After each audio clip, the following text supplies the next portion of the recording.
सबसे पहले तो मैं आशुतोष जी को धन्यवाद दूंगी, क्योंकि सबसे अच्छी चीज़ यदि किसी राजनेता के लिए होती है तो यूथ के साथ इंटरेक्शन। क्योंकि आप कभी भी जाकर कहीं देखिए या किसी से पूछिए तो उससे लगेगा कि हमें सबसे ज़्यादा किसी से संवाद करना चाहिए तो युवा से। उसका कारण ये होता है कि युवा जिज्ञासु होते हैं, उनमें कुछ जानने की एक तत्परता होती है और उनसे बहुत सारी ऊर्जा हमें मिलती है। और मैं समझती हूँ कि यूथ पार्लियामेंट का भी मकसद यही है। हालांकि जब पार्लियामेंट शब्द आ जाता है तो पॉलिटिकल सा लगता है, और मुझे लगता है जब मैं इस प्रांगण में मैं जब आई इस हॉल में, तो मुझे लगा कि यहाँ पर पॉलिटिकली इंक्लाइंड या यूँ कह सकते हैं पॉलिटिक्स में रुचि रखने वाले युवा बैठे हैं। और देश विदेश से जब युवा इसमें पार्टिसिपेट करते, एक बार और मुझे अवसर मिला था इसमें प्रतिभागी होने का, यानी प्रतिभागी स्वरूप में कि प्रतिभागी आप जब सुनते हो तब भी प्रतिभागी होते, पार्टिसिपेट करते हो। उस समय मुझे अनुभव मिला था कि एक बहुत अच्छा मंच है, एक बहुत अच्छा प्लेटफॉर्म है जिसके माध्यम से संवाद का कार्यक्रम होता है और डेमोक्रेटिक वैल्यूज़ को अपने अपने हिसाब से इंटरप्रेट करने की एक कवायद भी होती है। और इस दौरान सिर्फ आप ही नहीं जानते, सब जानना चाहते या आत्मसात करना चाहते हैं, हम भी आपसे सीख कर जाते हैं। क्योंकि आप जब विभिन्न स्टेट से आते हैं, विभिन्न प्रांतों से यहाँ आते हैं, तो आपको कुछ एक्सपीरियंस आपका होता है एज अ स्टूडेंट और कुछ आप सीख करके यहाँ से जाने वाले। क्योंकि संदर्भ डेमोक्रेसी का है, और मुझे आशुतोष जी ने बताया कि कोविड काल में जब एक विराम सा लगा सब चीज़ों पर, तब रेजिलियंस कैसा था डेमोक्रेसी का और कैसा रेजिलियंस था उन जगहों का जहाँ डेमोक्रेटिक वैल्यूज़ को प्रतिपादित करने की या फिर प्रमोट करने की परंपरा नहीं है। मैं समझती हूँ कोविड एक ऐसा पैंडेमिक था जो मिलेनिया, ये कह सकते हैं एक युग में आता है कभी, और अपने जीवन काल में शायद हमारे विंटेज और आपने सब ने एक बार अनुभव कर लिया। और इस कोविड ने कुछ सीखने के लिए हमें बाध्य भी किया, लेकिन मुझे लगता है कि ज़िंदगी फिर वैसे ही उस ढर्रे पर चलने लगी। गलत तो नहीं बोल रही, क्योंकि जो सीखा वो आप लोगों ने कुछ ज़्यादा सीखा, क्योंकि एजुकेशन में इसकी ज़्यादा एक कह सकते एक बहुत बड़ा विराम एजुकेशन के सेक्टर में लगा था इसमें। हालांकि हर क्षेत्र में इसको लेकर के बहुत सी दुविधाएं, बहुत सी परेशानियां हुई, लेकिन एक डेमोक्रेटिक कंट्री होने के नाते मैं समझती हूँ, हालांकि मैं कांग्रेस पार्टी को बिलोंग करती हूँ, लेकिन मुझे कहना चाहिए कि सबने सहयोगात्मक कह सकते कोऑपरेटिव एटीट्यूड रख करके और इस परेशानी से निकलने में सहयोग किया। अभी मैं जब यहाँ आई तो आपके बहुत जिज्ञासु प्रश्न थे। एक बच्ची वहाँ से बोल रही थी वर्क्स को लेकर के, एमॉलमेंट्स को लेकर के, सैलरी को लेकर के, किसी ने प्रश्न किया एजुकेशन को लेकर के क्या विजन है। देखिए, समग्र रूप से देखा जाए तो परिस्थितियां हर प्रांत की एक सी हैं। अब जो दिल्ली वाले खुश हो रहे हैं कि शिक्षा के क्षेत्र में उन्होंने बहुत अच्छे से काम किए, तो सबसे ज़्यादा सैलरी उन्होंने बढ़ाई अपने लेजिस्लेटर्स की। और ये देखिए, एजुकेशन में ग्रेनाइट लगाना शिक्षा का प्रचार प्रसार है, मैं नहीं समझती। एजुकेशन का तो डिब्री समझते हो आप, एक छोटी सी दीपक की रोशनी में भी लोग मेरिट में आ जाते हैं। लेकिन 21वीं सदी में 21st सेंचुरी में इनोवेटिव होना बेहद ज़रूरी है। और इनोवेटिव होने का मतलब ये है कि टेक्नोलॉजी को अपने अंदर इम्बाइब करके और उसके साथ अपने वैल्यूज़ को इनकॉर्पोरेट करते हुए आगे बढ़ने की एक परंपरा होनी चाहिए। और ये जब हम कर लेंगे तब मैं समझती हूँ कि यदि भारत के लोकतंत्र की बात की जाएगी वैश्विक स्तर पर, तब हम इसमें सबसे अव्वल रहेंगे। क्योंकि आज जब आप बहुत से लोगों को जो आइडियलॉग्स को पढ़ते हो, देखो मैं सबसे ज़्यादा विरोधी आइडियलॉग्स को पढ़ती, विरोधी नहीं, मेरी विचारधारा से विपरीत जो आइडियोलॉजी को रखते हैं। इसलिए कि मेरी विचारधारा को तो मैं समझती हूँ, हर व्यक्ति की विचारधारा होती है, राजनीतिक नहीं होती हमेशा। हर व्यक्ति विचार के साथ जीवन जीता है और विचारों से समझौता नहीं करता, और राजनीति में विचारधारा का बहुत बड़ा महत्व है। और मेरी आदत है कि मैं जो मेरी विचारधारा से विपरीत सोच रखते हैं उन आइडियलॉग्स को ज़रूर पढ़ती हूँ। और मैंने देखा है कि अपनी जो विचारों की प्राथमिकता को स्थापित करने के लिए आजकल हम एक कवायद में शुरू हो गई है, एक कवायद हम लोगों के बीच में, कि हम दूसरे की सोच को कमतर बनाने का प्रयास करते हैं। तो ये लोकतंत्र में ही संभव है।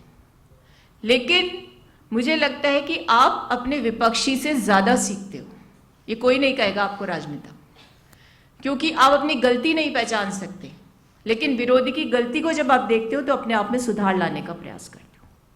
आज हमारे बोरा जी बैठे, हमारी पार्टी से यहाँ पर विधायक हैं। मुझे लगता है कि जब हम लोग एक पार्टिसिपेटिव, आप जानते हो ना, राजनीति पार्टिसिपेटरी और परफॉर्मेटिव ऑल्सो, समझते हो आप इस चीज़ को? यदि आप पार्टिसिपेट कर रहे हो पॉलिटिक्स में तो आप भी कर रहे हो as a voter, but performative है यानी हम परफॉर्म कर रहे हैं और हमारी परफॉर्मेंस पर ही आप डिसाइड करते हो कि आपको किसको चुनना है। ये तो एक मिनिमल डेफिनेशन ऑफ डेमोक्रेसी हो गई। लेकिन अभी डेमोक्रेसी का संदर्भ बदल गया, इसलिए बदल गया कि हर चीज़ इवॉल्व होती है और जो इवॉल्व होती चीज़ के हिसाब से अपनी सोच को इवॉल्व नहीं करते, वो स्थायी या स्टेटस कोइस्ट होते हैं। और ऐसा जब हो जाता है तो परिस्थितियों के परिवर्तन का आकलन नहीं करने वाले लोग परिस्थितियों के खिलाफ हो जाते हैं। और डेमोक्रेसी में सबसे ज़्यादा ज़रूरी है कि परिवर्तनशील हो, वो जनता की भावना को आत्मसात कर सके और उसके जो रिप्रेजेंटेटिव्स होते हैं वो उस भावना के हिसाब से काम भी करें। ये आज के युवा के मन की आकांक्षा है, ऐसा मैं मानती हूँ। और जब आप ऐसे राजनेताओं के बीच में जाते हो जिनसे आप उम्मीद रखते और उम्मीद पर खरे नहीं उतरते, तब आपके मन में बहुत से प्रश्न उठते हैं। अभी मुझे कुछ दिनों पहले एक और यूथ पार्लियामेंट में पार्टिसिपेट करने का अवसर मिला और वो पार्लियामेंट थोड़ा डिफरेंट था। वहाँ पर पक्ष विपक्ष के रूप में एक परफॉर्मेटिव पॉलिटिक्स थी वहाँ पर, जहाँ मुझे जज भी करना था और उसके बाद मुझे उस जजमेंट के आधार पर मुझे ये भी बताना था कि पक्ष ने अच्छा बोला कि विपक्ष ने अच्छा बोला। और जानते विषय क्या था? सब्जेक्ट था अग्निपथ, जो एक ज्वलंत मुद्दा है। और मुझे खुशी इस बात की हुई कि हमारे पार्लियामेंटेरियन से ज़्यादा वो बच्चे पढ़कर आए। उन बच्चों ने तर्क वितर्क के आधार पर उसकी गुण अवगुण की बात की और आप मान करके चलिए जितना तर्क सत्ता के पास था उतना ही विपक्ष के पास भी था। जब आपके मन में इस तरह के बीजारोपण होने लगे कि आप मुद्दों पर सोचने लगोगे, तब जाकर लोकतंत्र और ज्वलंत और जिस रेजिलियंस की हम बात करें वो ज़्यादा उसमें आएगा। और मैं समझती हूँ कि जब पॉलिसीज़ बनती है, अभी फ्रीबी पर भी चर्चा हो रही है ना, उसको जो पॉलिटिकल मुद्दा उसको कोर्ट में ले गए अभी और कुछ कमेटी भी बना दी गई है। अब जब कोविड की बात होती है तो फ्रीबीज को लेकर चर्चा होनी चाहिए। अब फ्रीबी होता क्या है? अभी आपने क्वेश्चन क्या कि एजुकेशन के लिए आप क्या कर रहे हो?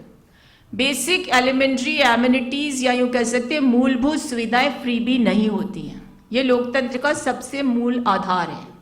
यदि हम हमारी जनता को शिक्षा और स्वास्थ्य के प्रति सेवाएं देते हैं तो ये फ्रीबी की श्रेणी में नहीं आता। मिनिमम सस्टेनेबल रिक्वायरमेंट क्या होती है एक व्यक्ति की? कि उसे पोषण मिल सके। यदि वो खुद एक्वायर कर सकता है, उसे अर्जित कर सकता है तो ठीक बात है, नहीं कर सकता तो इस शासन की या सत्ता की जिम्मेदारी है कि उसको पोषण से परिपूरित करे। ये सारी पॉलिसीज इसलिए लागू की जाती हैं ताकि ओवरऑल डेवलपमेंट हो सके। अभी आपने देखा तमिलनाडु में कल ही शायद या परसों उन्होंने एक कैंपेन शुरू किया है कि मिड डे मील 1 to 5 तक हम फ्री करेंगे। वो स्टेट था जिसने मिड डे मील को लेट श्री रामचंद्रन जो थे उनका ही कॉन्सेप्ट था, कंसीव किया था और उस मिड डे मील को एक पॉलिटिकल कैंपेन की तरह वो लेकर चलना चाहते हैं। अब वो डीएमके की पॉलिसी है, कांग्रेस की तो है नहीं, लेकिन अच्छी है तो उसको भी साधुवाद दीजिए। क्योंकि फाउंडेशनल ईयर्स कौन से होते हैं बच्चों के? 1 to 10 years। वैसे तो जो कॉम्प्रिहेंसिव जो डेवलपमेंट प्लान है वो तो कहता है कि 1 to 5 years होते हैं, लेकिन जब बच्चा स्कूल जा रहा है तो 1 to 10 years की जो एज है वो फाउंडेशनल एज है। अगर माइक्रो न्यूट्रिएंट्स उसके बॉडी में नहीं जा रहे हैं तो उसके ब्रेन के डेवलपमेंट को हैम्पर करते हैं। तो अगर कोई राज्य ऐसा सोचता है तो इसमें कोई बुराई नहीं है। अगर हमारा राज्य सोचता है, राजस्थान राज्य, देखो मैं आपको एक बहुत स्टार्क एग्जाम्पल दूंगी। It happened in the year 2016 that I was invited to UK with 13 party delegation. I represented Congress party. In that delegation there were members from all the parties, major parties of India. So in UK there was a parliamentarian. He asked me कि भाई ये सब चीज़ें तो ठीक है, तुम मुझे ये बताओ जो आपने पूछा एजुकेशन पे, जिसको बोरा जी ने आंसर दिया कि हर राज्य की टोपोग्राफी जोग्राफी डिफरेंट होती है। तब उसका मेजर क्वेश्चन था कि जिसने हम पर 200 साल राज कर लिया वो ये जानना चाहते थे कि राजस्थान में फ्री मेडिसिन की डिलीवरेंस जो है वो कैसे सक्सेसफुल हो रही है। तब, और वो उसका प्रश्न ये भी था क्योंकि हम पर राज करके गए थे तो हमारी ज्योग्राफी को वो जानते हैं, तो उन्हें कहा राजस्थान तो सबसे पिछड़ा राज्य, आज भी उनके मन में ये कॉन्सेप्ट है। और राजस्थान में फ्री मेडिसिन स्कीम लागू हो गई, और फ्री मेडिसिन स्कीम सिर्फ इंसानों के लिए नहीं, जानवरों के लिए भी लागू हो गई। तो ये एक बहुत बड़ी, मुझे लगा कि मेरी उस ट्रेनिंग प्रोग्राम की सबसे बड़ी उपलब्धि थी कि मैं किस ऐसी आइडियोलॉजी को बिलोंग करती हूँ, एक ऐसी पार्टी को बिलोंग करती हूँ जिसने इंटरनेशनल लेवल पर इस चीज़ की रिकग्निशन पाई है। इसी तरह से आज हमारे राज्य में चिरंजीवी स्वास्थ्य बीमा योजना है। ये यूनिवर्सल हेल्थ स्कीम है। चूँकि मैं एकेडमिक्स पे थोड़ा सा इंटरेस्ट रखती हूँ, मैंने रिसर्च किया, ऐसी कोई यूनिवर्सल हेल्थ स्कीम किसी भी देश में नहीं है। अगर कहीं है तो वो सिर्फ उस देश के नागरिकों के लिए है, और इतने इतने टैक्स पेयर की, इस लेवल का टैक्स पेयर है तो उसको यूनिवर्सल हेल्थ स्कीम है। आप यदि किसी सबसे डेवलप्ड नेशन में भी चले जाएंगे तो वहाँ पर अगर आप बीमार हो जाते हो तो आप मान करके चलिए कि आपको इतना बड़ा खर्चा करना पड़ेगा कि आप दोबारा बाहर जाने की सोच नहीं सकते। लेकिन हमारे देश में क्योंकि एक परंपरा रही है, हम सांस्कृतिक रूप से समृद्ध देश के लोग हैं, यदि हमारी कोई पॉलिसीज हमारे लिए है तो हम संकोच नहीं करते विदेशियों को भी उससे लाभ देने में, यदि वो टूरिस्ट के रूप में हमारे देश में आते हैं। इसका सबसे बड़ा एग्जाम्पल मैं बताती हूँ कि जब कोविड का आगाज़ हुआ था तो मेरी राजधानी जयपुर में एक इटालियन कपल आया था, और सबसे पहला जो पेशेंट डिटेक्ट हुआ था उस कपल का जो हस्बैंड था।